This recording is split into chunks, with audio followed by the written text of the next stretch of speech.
जय हिंद, वंदे मातरम। स्वागत है आप सभी का गुरुजी वर्ल्ड एग्जाम स्टडी प्लेटफॉर्म में। उम्मीद करता हूं बहुत अच्छे होंगे आप और आपका परिवार भी बहुत अच्छा होगा।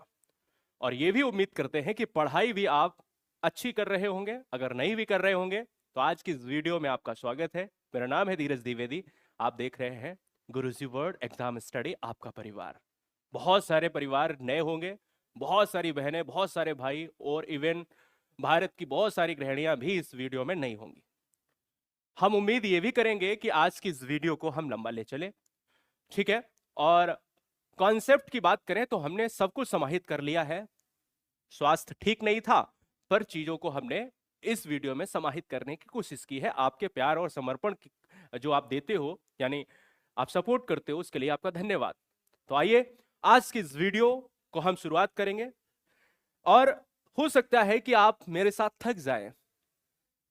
थकने के साथ साथ अगर कोई भी चीज है तो कोशिश करना कि ना थके पहले। अगर थक जा रहे हैं तो इसको पूरा कभी ना कभी देख लेना, ठीक है। आज के इस वीडियो में मैं क्या पढ़ाऊंगा? सबसे पहले ये कंप्लीट जीएस मैराथन है। और कंप्लीट जीएस मैराथन में उम्मीद यही की जाती है एक अध्यापक से कि वो सारी चीजों का जो समावेश है वो एक ही वीडियो में समाहित कर दे। भारत के समस्त छात्र छात्राओं के लिए हम इस वीडियो में लेकर जो आए हैं उसमें कंप्लीट जीएस में बहुत सारे ऐसे पॉइंट हैं, बहुत सारे ऐसे मुद्दे हैं जहां से आपको लगता है कि पैटर्न हमारा अधूरा रहता है। इतिहास, भूगोल हो, संविधान हो, संगठन हो, अर्थशास्त्र हो, विज्ञान हो, आपका कोई भी जीएस का स्टैटिक पार्ट हो, चाहे वो पड़ोसी देश हो, राज्य और केंद्र शासित प्रदेश हो, पुस्तक लेखक हो, महत्वपूर्ण दिवस, जलवायु परिवर्तन, पर्यावरण और अनुसंधान संगठन से लेकर संसद, राजधानी, मुद्रा, पर्यटन स्थल, विविध जीके, प्रमुख पुरस्कार, प्रमुख खेल, जितने भी जो भी आपके पॉइंट रहेंगे वो आज की इस वीडियो में समाहित रहेंगे। आइए शुरू करता हूं आज का पहला क्वेश्चन। पहला क्वेश्चन शुरू करूंगा उससे पहले आपको बताना चाहूंगा इस वीडियो को आप शेयर कर देना है। कहने की आवश्यकता पड़ती नहीं है। मुझे लाइक और शेयर से कोई मतलब होता नहीं है, क्योंकि मैं कंटेंट पर बात करता हूं और कंटेंट बेहतर होगा तो एग्जाम क्रैक होगा। उसी पर आज वीडियो है। बहुत संयम के साथ चलेंगे, बहुत ध्यान से चलेंगे। गुरुजी वर्ल्ड एग्जाम स्टडी के बेहतर कंटेंट के लिए गुरुजी वर्ल्ड एग्जाम स्टडी का एप्लीकेशन प्ले स्टोर से डाउनलोड करें या दिए गए नंबर को अपने मोबाइल में सेव करके रखें। याद रखना है, कोई समस्या है तो व्हाट्सएप कर लें या कॉल कर लें, टीम आपको सजेस्ट करेगी। पहला क्वेश्चन आपके स्क्रीन पर बिल्कुल शून्य से उठाएंगे। क्या है? भौगोलिक दृष्टि से भारत ग्लोब पर किस गोलार्ध यानी हेमिस्फीयर में अवस्थित है? जब भी आप बात करते हो गोलार्ध की तो कौन से गोलार्ध में अवस्थित है भारत? शुरू यहीं से करेंगे, ज्योग्राफी से स्टार्ट करेंगे।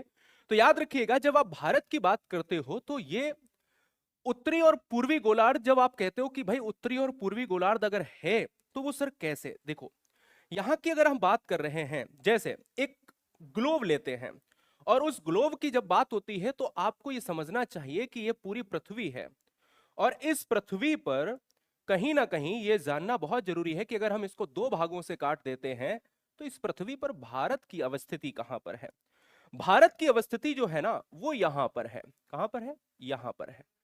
और भारत की जब अवस्थिति यहां पर है तो किस में आता है? ये नॉर्दर्न एंड ईस्ट में आता है। किस में आता है? नॉर्दर्न एंड ईस्ट में आता है, उत्तरी पूर्वी गोलार्ध में आता है। इसीलिए मैं कहता हूं कि भारत जो है दुनिया में कहां पर अवस्थिति लेकर आता है, मानचित्र में इसकी अवस्थिति कहां पर है? नॉर्दर्न ईस्ट पार्ट में है, उत्तरी पूर्वी गोलार्ध में है। बोले सर कैसे? अगर इसको देखा जाए तो यही क्वेश्चन है, क्वेश्चन बदला नहीं है। अगर मानचित्र में थोड़ा सा देखा जाए, ध्यान दिया जाए तो देखिएगा, जो इक्वेटर है ये विषुवत रेखा है, 0 डिग्री है और इसी के बीच भारत की अवस्थिति है, रेड कलर का एरिया। तो ये कहां पर है? ये देखिए आप नॉर्दर्न ईस्ट पार्ट में है। नॉर्दर्न ईस्ट पार्ट को ही आप कहते हो उत्तरी पूर्वी गोलार्ध कहते हो। यानी आंसर किसके साथ? डी के साथ जाएगा। अगला क्वेश्चन, भारत का क्षेत्रफल विश्व का कुल क्षेत्रफल एरिया का कितना है? अगर आप पूरे वर्ल्ड की बात कर रहे हो उसमें अकेले भारत जो है कितना कवर करता है? दो क्वेश्चन बनेंगे यहां से कि पूरे विश्व में भारत का क्षेत्रफल कितना है, एरिया कितना है, और पूरे विश्व में भारत का स्टैंडर्ड पॉपुलेशन में क्या है। मैं नंबर नहीं पूछ रहा, मैं प्रतिशत पूछ रहा हूं। जरा ध्यान देने की कोशिश करिएगा कि जब भारत का क्षेत्रफल पूछे तो याद रखना है कि अकेले पूरे विश्व में 2.4% जो है भारत अकेले कवर करता है। कैसे? ये जो आप छोटा सा भारत देख रहे हो ना, ये छोटा सा भारत आप देख रहे हो यहां पर, यही छोटा सा भारत पूरे दुनिया में बना हुआ है। और ये रेड कलर का जो क्षेत्रफल, इतना एरिया जो इसने घेर के रखा है, ये कितना है?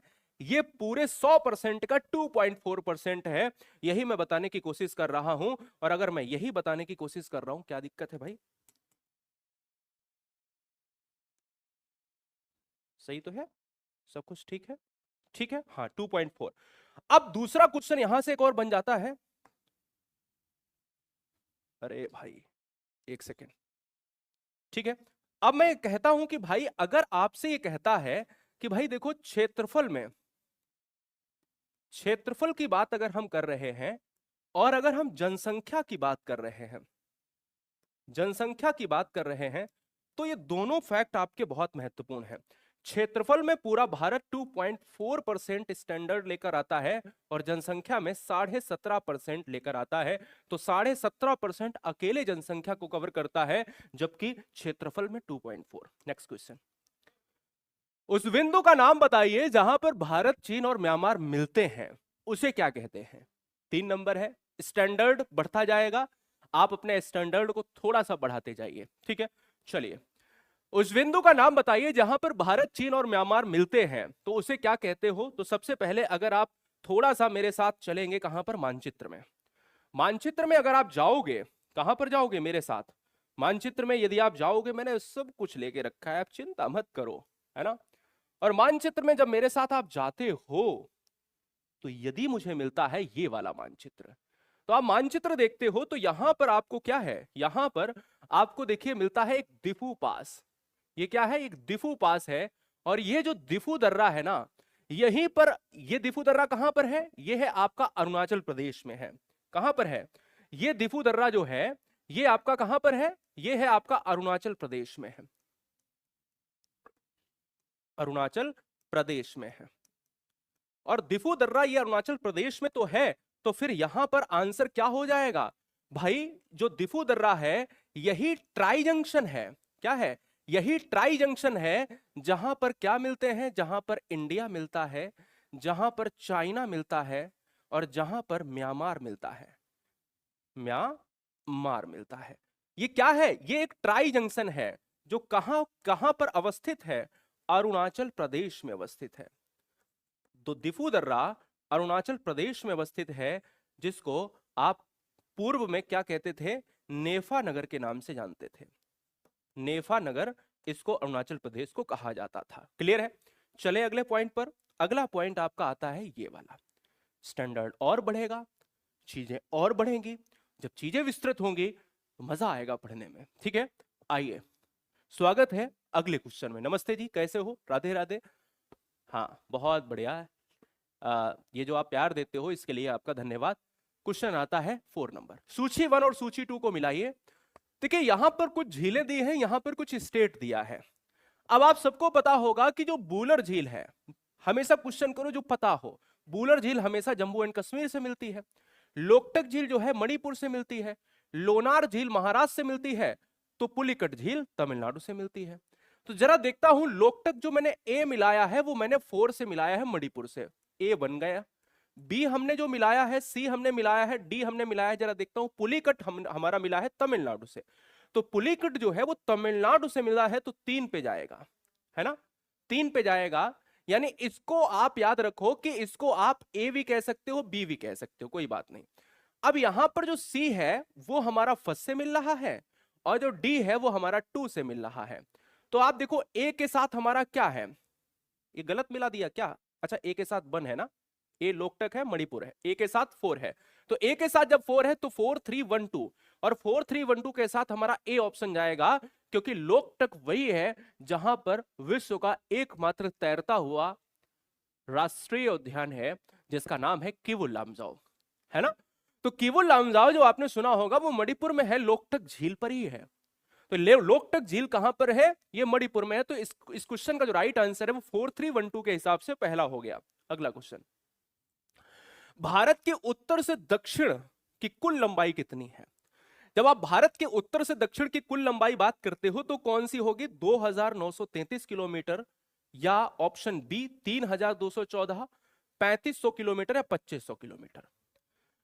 आप अगर जानते हो तो थोड़ा सा मैं आपको बताऊं कि अगर भारत का जो क्षेत्रफल इस तरह से आप देखते हो, तो ये अगर भारत का जो उत्तर और नॉर्थ एंड साउथ वाला जो पार्ट है, और अगर आप ये वाला पार्ट देखते हो, ये क्या है, ये ईस्ट एंड वेस्ट वाला पार्ट है, ठीक है ना, पूर्व से पश्चिम। तो जब आप ये देखते हो तो आप यही कहते हो कि जो नॉर्थ से ईस्ट पूछा है ना, उत्तर से दक्षिण, नॉर्थ से साउथ, तो ये क्या है, ये 3214 किलोमीटर हो जाएगा, ठीक है। और जो ईस्ट एंड वेस्ट पार्ट है, ये कितना है, ये 2933 किलोमीटर। तो जब आपसे नॉर्थ से साउथ पूछेगा तो 3214 किलोमीटर हमें ऑप्शन नंबर बी लगाना होगा। यदि इसको मानचित्र के तौर पर देखा जाए तो यह है मानचित्र, और इस मानचित्र में आप देखिए 3214 किलोमीटर ये है north to south, 2933 east and west. आपको समझ गए? तो ये बात आपको ध्यान में रखनी है। तो इस क्वेश्चन का जो राइट आंसर है वो ऑप्शन नंबर बी हो जाएगा। अगला, भारत का रूर प्रदेश किसे कहा जाता है? रूर ऑफ इंडिया किसे कहते हैं? भारत का रूर प्रदेश किसे कहते हैं? तो उसे याद रखिएगा कि भारत का रूर प्रदेश जो है वो है छोटा नागपुर है। छोटा नागपुर की बात आप करें तो यहां पर आपको याद रखना है कि अयस्क का भंडार, अयस्क का भंडार बहुत मात्रा में आपको देखने को मिलता है। अयस्क का भंडार का मतलब है कि यहां पर चाहे वो आपका कोयला क्षेत्र हो, है ना, चाहे वो आपका लौह अयस्क वाला क्षेत्र हो, चाहे वो आपका अन्य अयस्क के सभी क्षेत्र आते हैं इसमें। तो इस क्वेश्चन का जो राइट आंसर है वो ऑप्शन नंबर ए, अयस्क क्षेत्र का धनी स्थान छोटा नागपुर, जिसे आप रूर ऑफ इंडिया कहते हो। Answer is option A. अगला, भारत का सबसे पुराना पर्वत कौन सा है? अब ये क्वेश्चन लास्ट ईयर आया था। दो क्वेश्चन बहुत सिंपल, जैसे क्वेश्चन नंबर 7 और 8। जरा ध्यान दीजिएगा कि अगर आपसे ये कहता है कि भारत का सबसे पुराना पर्वत, अब हिमालय पर्वत जो है ना, ये सबसे नवीन पर्वत है। ध्यान रखना, इसको बहुत लोग कहते हैं नवीन पर्वत है, इसको बहुत लोग जान लेते हैं पुराना है। नहीं, ये नवीन है और ये बलित भी है। क्या है ये? बलित पर्वत का उदाहरण है। कभी एग्जाम में आए कि हिमालय किसका उदाहरण है? बलित पर्वत का उदाहरण है। जो पुराना है वो जाएगा फोर्थ ऑप्शन के साथ, यानी ये किसके साथ है? ये ओल्ड वाला है भैया जी, ये ओल्ड है। ये आपका गुजरात से लेकर पूरा आप जो है ये दिल्ली वाला क्षेत्र, आप दिल्ली से लेकर गुजरात तक फैला हुआ है, अरावली रेंज है। और अरावली से एक प्रश्न बनता है कि ये बताओ कि अरावली की सबसे ऊंची चोटी क्या है? सबसे ऊंची चोटी कोई बताएगा? ये बहुत एग्जाम में पूछा गया। अरावली की सबसे ऊंची चोटी कौन सी है? बताइए। अरावली की सबसे ऊंची चोटी है गुरु शिखर है। गुरु शिखर है, याद रखिएगा। कहां पर अवस्थित है? राजस्थान में अवस्थित है ना। कहां पर? माउंट आबू क्षेत्र पर। माउंट आबू क्षेत्र पर है। ऑप्शन जाएगा डी के साथ।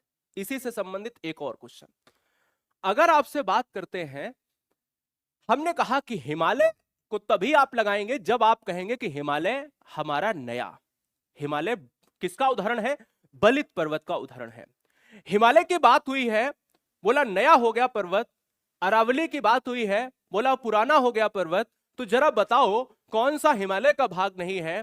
देखो, हिमालय में शिवालिक आता है, हिमाद्री आता है, हिमाचल आता है, पर अरावली नहीं। अरावली एक पर्वत श्रेणी, यहां पर भी अरावली हो जाएगा। हिमालय और अरावली दो अपोजिट संज्ञाएं हैं, दो अपोजिट चीजें हैं। तो इसलिए इस चीज पर विशेष ध्यान देना। आपने ट्रांस हिमालय सुना होगा, आपने बृहद हिमालय सुना होगा, आपने लघु हिमालय सुना होगा, ऐसे नाम सुने, लेकिन ये अरावली उससे बिल्कुल अलग है। भारत का सबसे ऊंचा सक्रिय ज्वालामुखी कौन सा है? अब यहां से 2 से 3 क्वेश्चन बनते हैं। 2 से 3 क्वेश्चन कैसे बनते हैं? आपने दो चीजें सुनी होंगी। देखिए, भारत में केवल 2 ज्वालामुखी हैं, याद रख लेना। भारत में केवल प्यारे 2 ज्वालामुखी हैं, उनको याद आपको रख लेना है किसी भी तरह से। जैसे देखो, एक है आपका नारकोंडम है और एक है वैरंदीप। ये दोनों ही भारत में है, दोनों ही भारत में है। याद रखिएगा, सबसे पहली बात, ये दोनों ही भारत में है, लेकिन अब हम मारे कौन सा? और दोनों ही ये भारत में है और दोनों ही ये कहां पर है? अंडमान निकोबार में है। थोड़ी थोड़ी स्थिति अलग अलग है, थोड़ी थोड़ी दूरी पर। अंडमान निकोबार में है, एक उत्तरी दिशा में है और एक अंडमान क्षेत्र में। अब मेरी बात होती है कि अब हम लगाएं कौन सा, कि अगर हम सक्रिय पूछता है तो देखो नारकोंडम जो है ये आपका है, आपका क्या, ये है बैरन द्वीप जो है ये है सक्रिय, है ना, और ये है आपका सुषुप्त ज्वालामुखी। सुषुप्त ज्वालामुखी, इसमें कई सालों से उद्गार होने की संभावना, मतलब हुआ ही नहीं है और ना संभावना है, फिलहाल हो सकता है कभी हो जाए तो बैरन द्वीप हो जाएगा, क्योंकि सक्रिय पूछा था। अगला क्वेश्चन आपके स्क्रीन पर है, भारत का सबसे बड़ा नदी जलप्रपात। इस क्वेश्चन में बहुत सारे लोग क्वेश्चन गलत भी करेंगे और क्वेश्चन में क्या होगा, विवाद भी होगा, रीजन भी है। देखो विवाद यह है कि भारत का सबसे बड़ा नदी जलप्रपात जो है वो जोग जलप्रपात लगा देते हैं, पर जब जो कुचिकल जलप्रपात नहीं होगा तब जोग होगा। फिलहाल ये जोग नहीं, इस क्वेश्चन का आंसर है फिलहाल जाएगा डी के साथ। कुचिकल जलप्रपात भी दोस्तों कहां पर है, कर्नाटक में है ना, शायद शिमोगा जिले में। और अगर मैं आपसे ये बात करूं कि भाई देखिएगा जोग जलप्रपात है, ये दोस्तों आपका जोग जलप्रपात है ना, ये आपका 283 से 285 मीटर कुछ ऐसा ही है, ठीक है ना, इसलिए ये ऊंचा पूछा था ना, बड़ा पूछा। ये आपका जाता है 585 मीटर। तो इस ऑप्शन में जब ये दिया हो तब ये वाला आपको, जोग को क्या कहते हैं, जोग को कहते हैं गरसोप्पा जलप्रपात, जोग को कहते हैं महात्मा गांधी जलप्रपात, और जोग जो है वो किस नदी पर है, शरावती नदी पर है। और जोग जो है किस राज्य में है, ये कर्नाटक राज्य में है, ठीक है।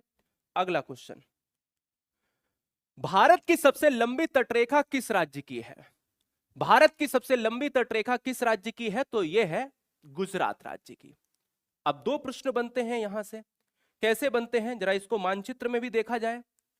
अगर भारत की सबसे लंबी तटरेखा देख रहे हो, क्या है, आप अगर देख रहे हो तो ये आता है, मैंने सही लगाया गुजरात, ठीक है, ओके। अब यहां पर अगर आप देख रहे हो इसको, क्या देख रहे हो, इसको देख रहे हो, ये वाला है आपका गुजरात पार्ट, ये आपका क्या है, ये गुजरात पार्ट है। और ये गुजरात जो पार्ट है ना, तट रेखा का मतलब ये होता है कि जो आप, यानी पानी से लगा हुआ क्षेत्र। अब ये जो है 1600 मीटर जो है दोस्तों इसकी तट रेखा है, किसकी है, गुजरात की है।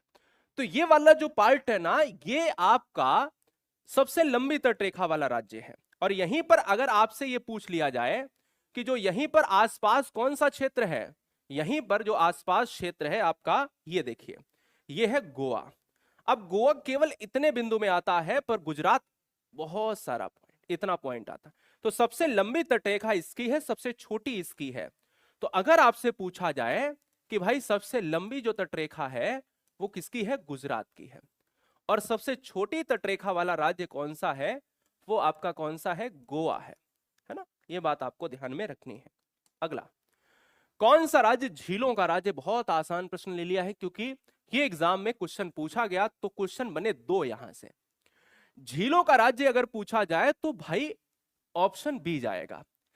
बहुत सारे लोग कश्मीर लगा देते हैं क्योंकि कश्मीर में बूलर झील, डल झील, तमाम तमाम की ऐसी झील, उत्तराखंड में नौकछिया ताल, नैनीताल, बैरी ताल, है ना, बहुत सारी चीजें आप पहुंच जाते हो। पर इस क्वेश्चन में राजस्थान होगा। अब जरा आपने गलत किया है तो आपको याद दिलवाएं, आपको याद दिलाएं कि भाई देखो झीलों का जो शहर है वो किसे कहा जाता है, याद आया कुछ, उदयपुर को। और उदयपुर पार्ट ऑफ किसका भैया, उदयपुर पार्ट ऑफ राजस्थान।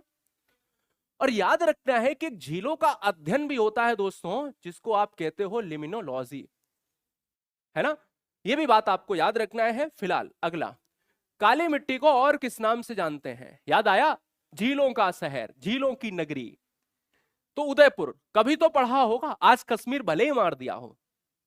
कितने लोग ऐसे हैं जिन्होंने गलत किया है, पर कोई बात नहीं, गलत से ही तो सही होगा। काली मिट्टी को और किस नाम से जाना जाता है दोस्तों, काली मिट्टी को जानते हैं हम रेगुर मिट्टी के नाम से।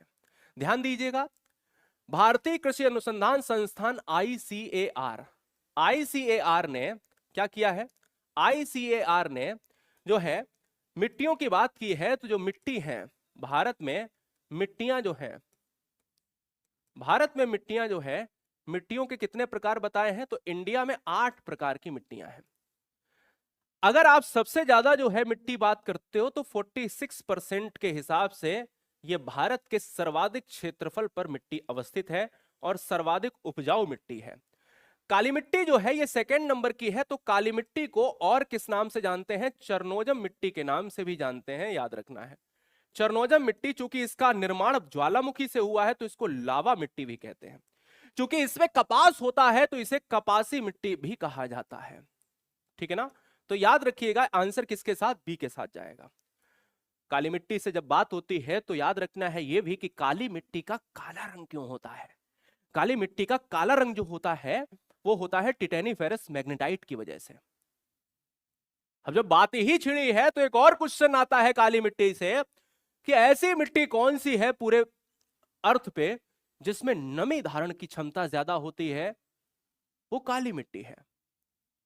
जब बात ही छिड़ी है तो एक और क्वेश्चन बनता है कि ऐसी कौन सी मिट्टी है जिसमें जल धारण की क्षमता ज्यादा तो है और उसमें आसानी से स्वतः जुताई भी हो जाती है? वो भी काली मिट्टी है। बात को समझ गए? कॉपी पेस्ट नहीं करेंगे, कोई दिक्कत वाली बात नहीं है। सारी चीजें कॉपी पेस्ट करोगे तो फिर दिक्कत होगी क्लास में, बाद में सारी चीजें कॉपी पेस्ट से आप डिस्टर्ब होते हो और हम डिस्टर्ब होते हैं। ठीक है, आइए बात करेंगे।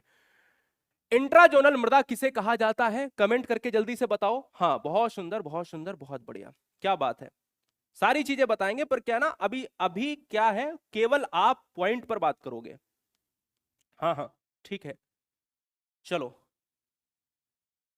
बहुत सुंदर, ठीक।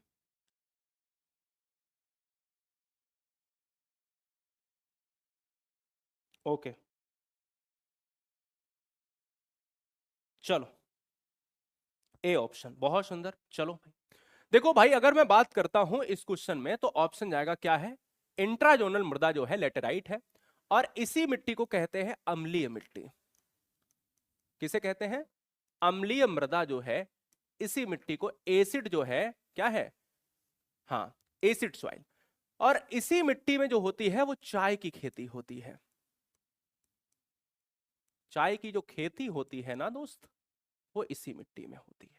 बहुत सुंदर, बहुत बढ़िया। अब मिट्टी की जब बात हुई है तो कुछ क्वेश्चन आता है 15 नंबर। 15 नंबर क्या है? भारत का सबसे बड़ा कॉफी उत्पादक राज्य कौन सा है? देखिए, कॉफी उत्पादक की बात करें तो कॉफी है कर्नाटक में। कॉफी और कहवा के लिए जाना जाता है। अगर आप कॉफी पूछे आपसे, आपसे कहवा पूछे, है ना, दोनों ही पूरे भारत का 70% उत्पादन करते हैं। दो प्रश्न यहां से और, भारत में पाई जाने वाली किस्म रोबस्टा और अरेबिका। क्वेश्चन ये पूछा जाता है कि अरेबिका और रोबस्टा किसकी किस्में हैं? ये है दोस्तों आपके यहां पर कॉफी की किस्में हैं। ठीक है, कॉफी की किस्में हैं, ये भारत में उत्पादित होती हैं कर्नाटक में। क्लियर है? चलिए अगला, भारत का सबसे अधिक वन क्षेत्र किस राज्य में है? जब आप वन क्षेत्र की बात करते हो, वन क्षेत्र रिपोर्ट के अनुसार, वन क्षेत्र रिपोर्ट के अनुसार जब आप बात करते हो तो थोड़ा सा ध्यान देने वाली बात यह है, थोड़ा सा ध्यान देने वाली बात यह है कि जो मध्य प्रदेश क्षेत्र है ये सबसे ज्यादा जो है क्या है, वनावरण वाला, वन क्षेत्र वाला, यानी वनावरण नहीं, वन क्षेत्र। और यहीं पर आप थोड़ा सा आप देखोगे, क्या क्या देखोगे, एक पार्ट आपको दिख रहा होगा मिजोरम, ये लटकता हुआ पार्ट। मेरी बात को समझ गए? यानी ये देखो लटकता हुआ पार्ट मिजोरम, ग्रीन कलर का, म्यांमार से। अब क्वेश्चन पर आते हैं वापस, क्वेश्चन पर वापस आते हैं और क्वेश्चन करते हैं। देखो मध्य प्रदेश तो इस क्वेश्चन का आंसर हो जाएगा क्योंकि यह है आपका सर्वाधिक क्षेत्र, सर्वाधिक क्षेत्र। लेकिन अगर आपने बोला सर आपने मिजोरम क्यों दिखाया, क्योंकि मिजोरम जो है प्रतिशत के आधार पर सबसे ज्यादा मिजोरम है। अगर पूछा जाए कि वन जो है सबसे ज्यादा प्रतिशत के आधार पर कहां पर है, वो है मिजोरम में। फिर कहां पर है? अरुणाचल प्रदेश में। फिर कहां पर है? मेघालय में। क्लियर है? ये बात आपको ध्यान में रखनी है। तो सर्वाधिक क्षेत्रफल पर है आपके मध्य प्रदेश में। अगर पूछे जाए कि सबसे ज्यादा घने वन कहां पर है, तो वो है अरुणाचल प्रदेश में। तो घने आकार की वजह से घने वनों की बात करें तो अरुणाचल प्रदेश में, प्रतिशत के आधार पर मिजोरम, और सर्वाधिक क्षेत्रफल में तो मध्य प्रदेश। हर चीज को विस्तृत तरीके से बताने की कोशिश है। मैं कहता हूं कि क्यों ही कोई चीज छोड़ी जाए, जब करी है मेहनत तो कर लेते ना एक बार। आ जाओ, वही क्वेश्चन आ गया जहां पर मैं अभी बात कर रहा था कि प्रतिशत के आधार पर यदि मिजोरम है तो हमें ऑप्शंस में लगाने में कोई समस्या नहीं होगी, तो आंसर हमारा किसके साथ, ए के साथ चला जाएगा। सुंदरवन क्षेत्र किसके लिए प्रसिद्ध है?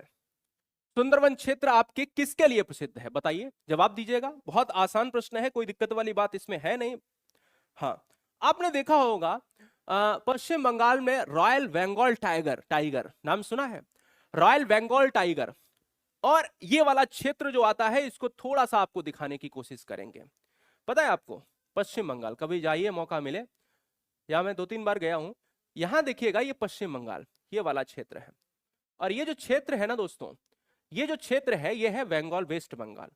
अब इसी के आसपास जो तटीय क्षेत्र है यहां पर मैंग्रोव वन है, यहीं पर यही वाले सुंदरी वन जिसको कहते हो आप। तो यार देखो, ये है आपके रॉयल बंगाल टाइगर के लिए आप ये पता है कि यहां बाघ है, और वो कौन से कहलाते हैं, रॉयल बंगाल टाइगर। तो जब ये टाइगर की बात होती है तो आप यही कहते हो कि बाघ। कहां पर है दोस्तों, ये पश्चिम बंगाल में है। कहां पर है, ये पश्चिम बंगाल में। ठीक है, अगला, भारत का सबसे बड़ा राष्ट्रीय उद्यान कौन सा है? अब 2 क्वेश्चन पूछेंगे आपसे, भारत का सबसे बड़ा बता दो और भारत का सबसे पहला बता दो। जब आपसे बात करता हूं दोस्तों तो आपसे ही कहते हो, देखिए सबसे बड़ा पूछा है, जिम कॉर्बेट जो है ये है आपका प्रथम, ये क्या है, ये है प्रथम, और ये है आपका सबसे बड़ा। हेमिस राष्ट्रीय उद्यान जो आपका जम्मू एंड कश्मीर, यानी जो आप ये कहते हो लद्दाख वाला क्षेत्र, ठीक है। और जिम कॉर्बेट जो है ये आपके उत्तराखंड वाला क्षेत्र है, उत्तराखंड का क्षेत्र है। और यही याद रखना है कि इसको पूर्व में हेली नेशनल पार्क कहते थे, heli national park, Jim Corbett को इसको पूर्व में कहते थे, ध्यान देना। फिर इसके बाद ये जिम कॉर्बेट हुआ। अब इससे क्वेश्चन एक और बनेगा कि इसका वर्तमान नाम क्या है। इसका वर्तमान है रामगंगा नेशनल पार्क, दिख रहा है ना, थोड़ा सा राइटिंग अच्छी नहीं हो रही है यहां पे।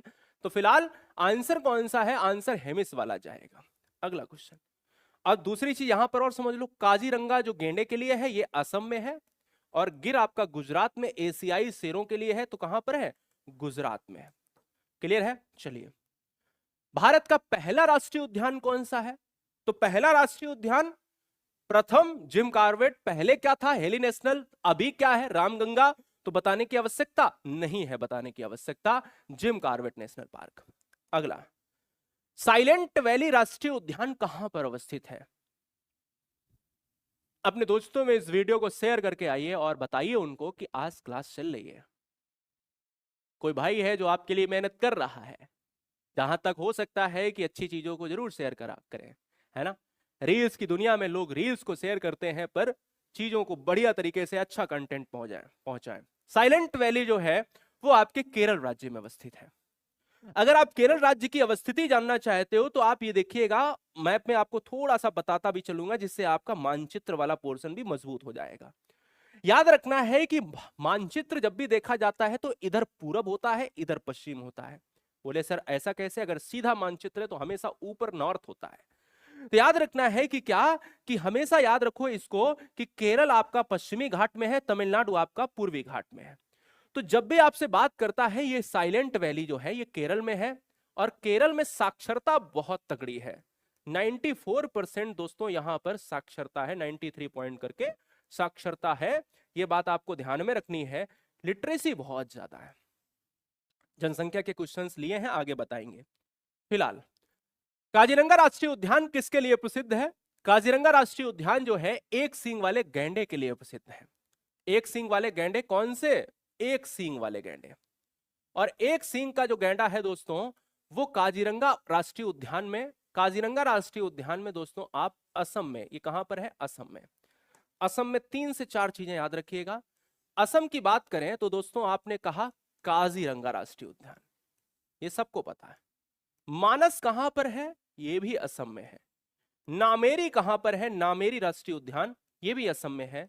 और एक और याद रखना है, गर्म पानी, सर्दियों में नहाते हो ना, ये वो गर्म पानी नहीं है, ये गर्म पानी राष्ट्रीय उद्यान का नाम है। गर्म पानी अभ्यारण्य कहां पर है? ये भी असम में है, याद रखिएगा। तो काजीरंगा, मानस, नामेरी और गर्म पानी ये असम में है। क्लियर है? नेक्स्ट, गिर राष्ट्रीय उद्यान अभी बताया था कि एशियाई शेरों के लिए है, और कहां पर है? एक देखो, एक गिर राष्ट्रीय उद्यान है और गुजरात में जो है दो चीजें, एक तो गिर आपको याद रखना है और एक गिरनार याद रखना है। गिरनार की पहाड़ियां भी, गिरनार की पहाड़ी भी जो है कहां पर है? गुजरात में है, ठीक है ना, गुजरात में है। तो आंसर क्या है? गिर से गुजरात, गा से गिर और गा से गुजरात और गा से गिरनार। भारत में सबसे बड़ा मैंग्रोव क्षेत्र कहां पर है? मैंग्रोव क्षेत्र अप्लावी वन। ये क्षेत्र कैसा है दोस्तों? आपने देखा होगा बहुत सारे पेड़ होते हैं हर जगह पर, ऐसे ही कुछ पेड़ होते हैं जो तटीय इलाके में होते हैं। भारत कैसा है? भारत एक प्रायद्वीपीय क्षेत्र है। आप प्रायद्वीपीय क्षेत्र की बात करते हो तो क्या, जो तीन तरफ से जल से घिरा हो और एक तरफ से स्थलखंड से घिरा हो। देखो दो चीजें याद रखो, प्रायद्वीपीय किसे कहते हैं? प्रायद्वीपीय वो है जो तीन तरफ से जल से घिरा हो, एक तरफ, दो तरफ, तीन तरफ, नीला नीला पानी पानी, और एक तरफ से स्थलखंड से। तो ये पूरा क्षेत्र प्रायद्वीपीय। और यदि मैं कह दूं द्वीप क्या होता है, तो चारों तरफ से जो क्षेत्र है वो पानी से घिरा है। जैसे जैसे श्रीलंका एक द्वीपीय देश है, क्या है? अगर छोड़ो भारत की बात कर ले, तो भारत में अंडमान निकोबार एक द्वीप है, चारों तरफ से पानी से घिरा हुआ है। लक्षद्वीप आपने पढ़ा होगा, चारों तरफ से पानी से घिरा है। तो द्वीप हमेशा चारों तरफ से पानी, वाटर से आपका कवर होता है, और जबकि प्रायद्वीपीय क्षेत्र तीन तरफ से पानी और एक तरफ से स्थलखंड। मैं वही कह रहा हूं, हमने कहा भारत का सबसे बड़ा मैंग्रोव क्षेत्र, तो मैंग्रोव क्षेत्र जो होता है ना, वो आपके जितने भी तटीय इलाके, ये यहां पर पेड़, यहां पर पेड़, यहां पर पेड़, यहां पर पेड़, तटीय इलाके की सुरक्षा के लिए जो होते हैं वो मैंग्रोव वन।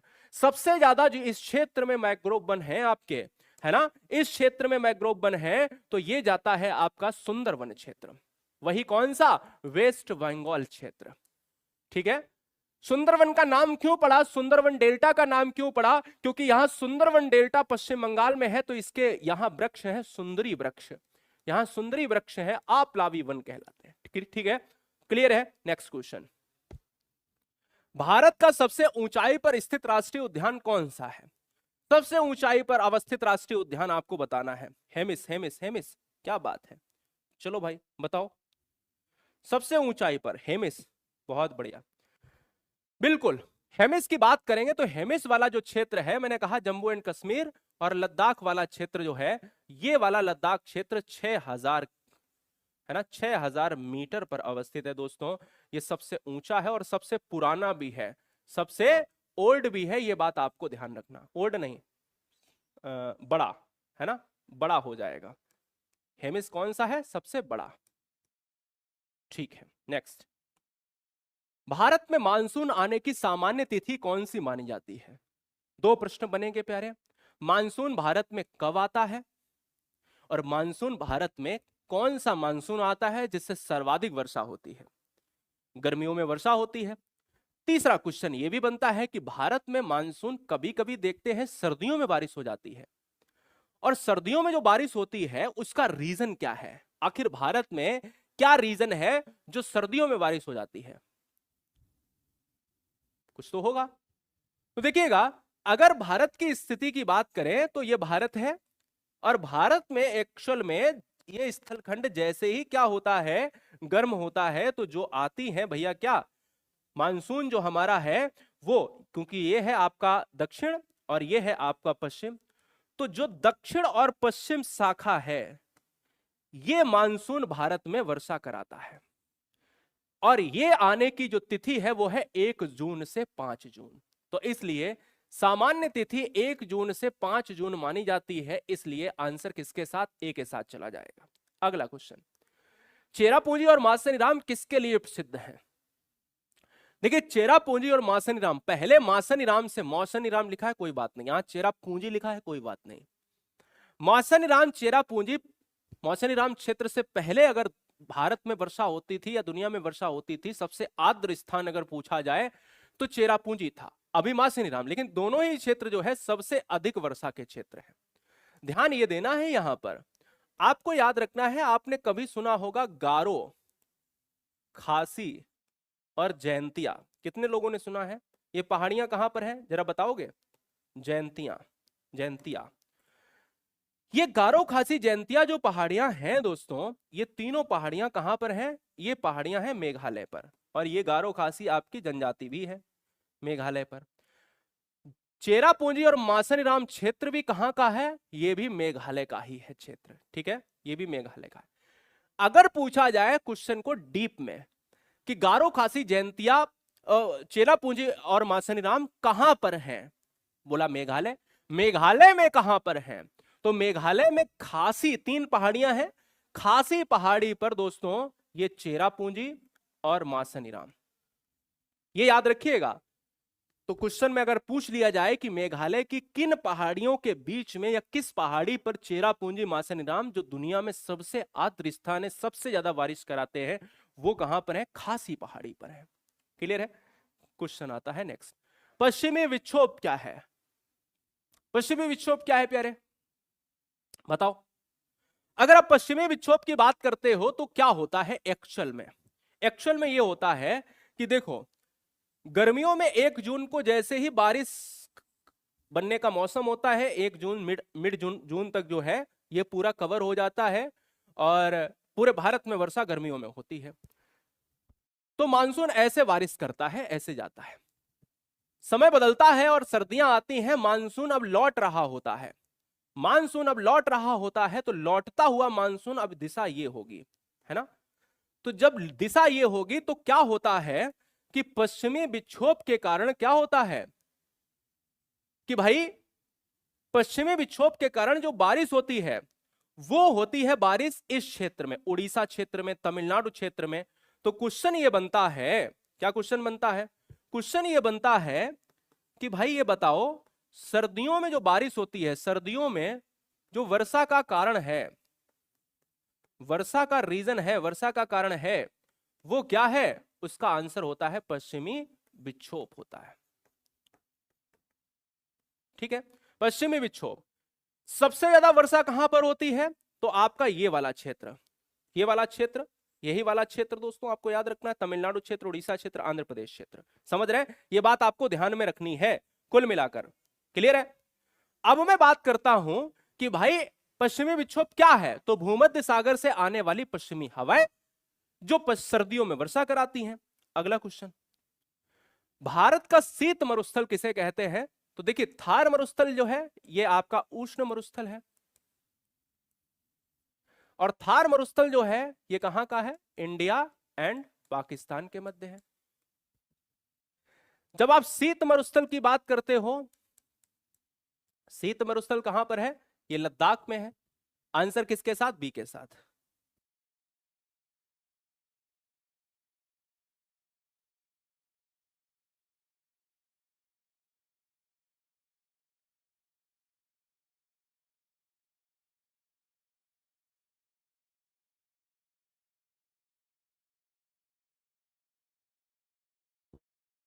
चलो बताओ।